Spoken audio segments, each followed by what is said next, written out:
Angel by Thierry Mugler happens to be one of my favorite fragrances. It's a fragrance that has been around since 1992, and since then we have seen an interminable amount of flankers. Today I'm going to be discussing the new 2019 limited edition release, and this one is called Angel Eau Croisière, so stay tuned.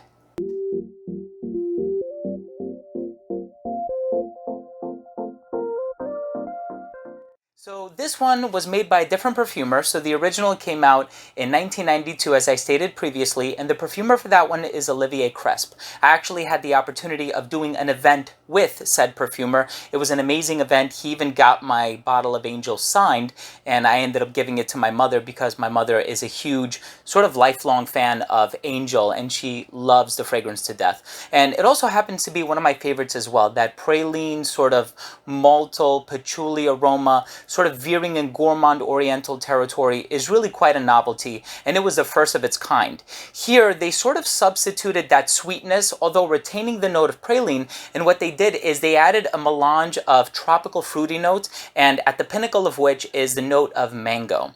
Now whenever it comes to mango, there's only a few other fragrances that kind of remind me of a similar aura. One is a bit more muted, and it's Polo Double Black by Ralph Lauren. That one was marketed for men, and the other one is of extreme niche quality, and it's by perfumer Chris Carbonell, and it's for the company Xerjoff, and it's called Cruz del Sur 2. That one has like one of the most realistic mango notes I've ever put my nose on. So this one, on the other hand, it smells wonderful. It gets compared to an Escada fragrance online. I'm excited to tell you what I think of this limited edition release. Let's go ahead and start things off by taking a very quick and close look at the presentation.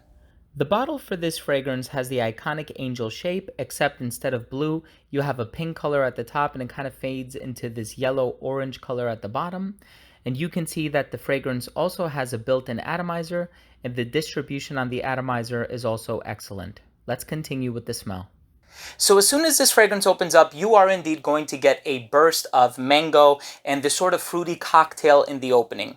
Now, it does definitely give off a tropical vibe, and as soon as I smelled it, I did say, wow, this kind of smells like something that Escada would put out. I believe I owned Sunset Heat, and I remember purchasing one for my wife a few years back, maybe even in 2011, a year after we started dating, and she wore it quite often. And Escada as a house, they really do know how to produce fruity fragrances, and they come across really nice in a fruity sort of pleasant way, never really smelling overly natural, and I don't think this one does either. However, I think it far supersedes the quality of Escada fragrances, and I'll talk a little bit about that later on. But what I appreciate about this one is that it is a true flanker. It does have a little bit of that sweet praline kind of a vibe that you get from the original Angel, but it sort of substituted that maltal aroma chemical, which kind of smells like cotton candy, with that burst of fruitiness. And so I really do appreciate that. There's also a little bit of grapefruit in here, gives it a bit of a tang. However, it doesn't smell too strongly of grapefruit, and so like that wasn't my first impression when I smelled this. I didn't necessarily pick up on the note of grapefruit, but it's a nice sort of refreshing, appealing aroma.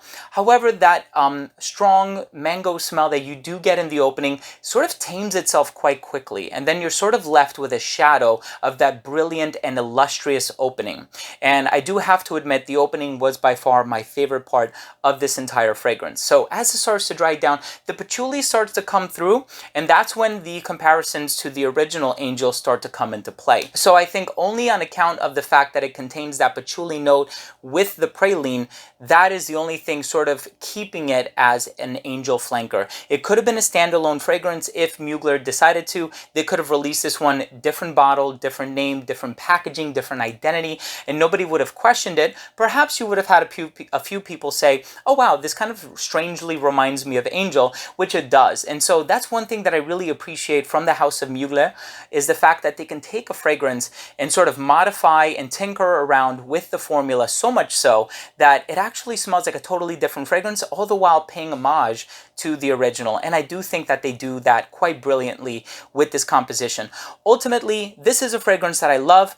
It is also a fragrance that I think I would get quite sick of if I wore it every day. However, it is a nice sort of different tropical cocktail that puts me in a very positive mindset. And the name Eau Croisière translates to cruise water. And so I love going on cruises. Perhaps this is one that I would recommend my wife wear when we do go on our upcoming cruise later on in August of this year. But ultimately, I do think that it's a nice scent. I know soon enough Mugler is going to get bought out by a new parent company, so we'll see if they keep going in that direction or they change things up. Maybe they'll revert back to subtle variations of their popular iconic fragrances and not necessarily these grand, elaborate flankers, sort of taking it in a multitude of different directions, as we've seen in the Pure line from the Amen series. And that's one that I personally really do love, how they had the Pure Coffee, the Pure Malt, the Ultra Zest, the Cryptomint, and they smell quite different from one another. If you were to do a blind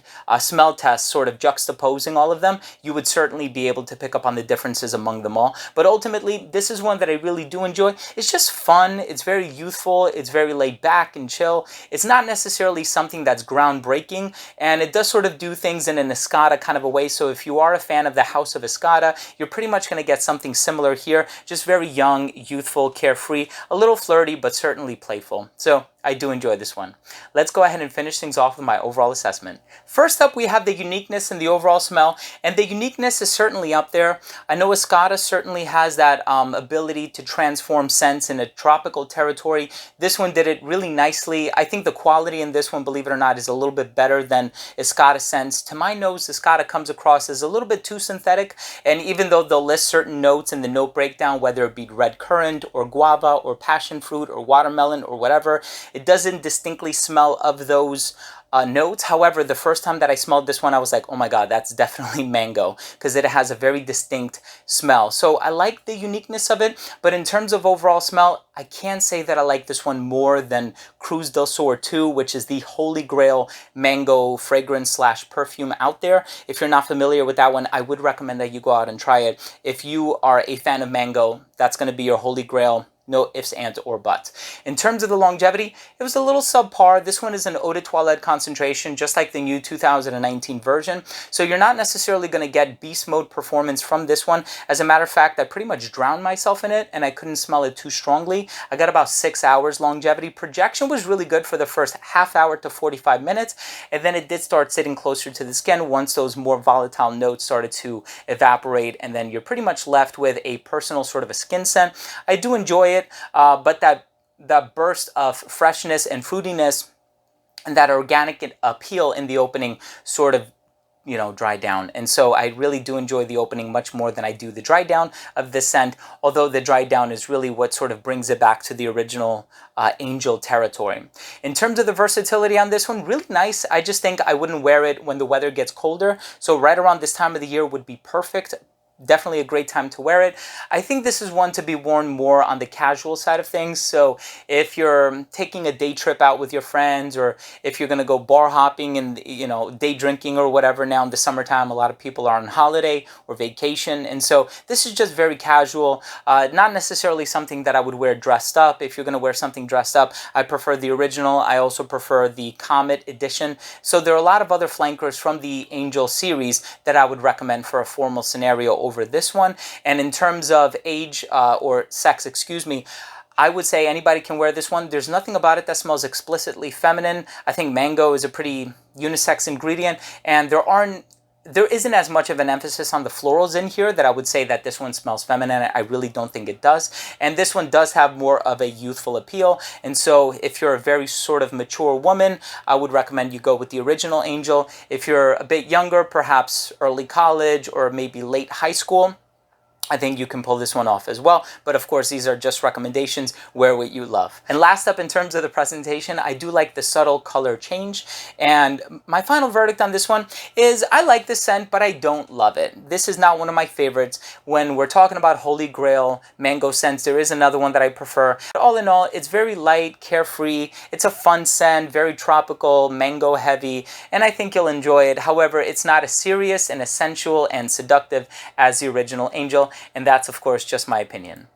So there you have it, ladies and gentlemen. Thank you so much for tuning in. I really do appreciate the support. That was my review on Angel Eau Croisière, the limited edition version that came out this year, 2019. If you own or have tried this fragrance, I would love to start a discussion. Leave a comment down below. Let's chat. And also, if you are new to this channel, and only if you took something of value from this video, I would really appreciate your subscription. It's easy and it's free. All you need to do is click that red subscribe button in the corner, and this way, whenever I do upload future fragrance-related content, it'll get delivered straight to your feed.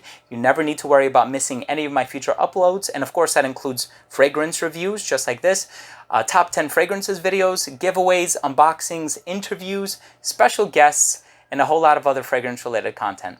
Thanks again for watching. I love you guys. We'll see you in the next episode. Bye.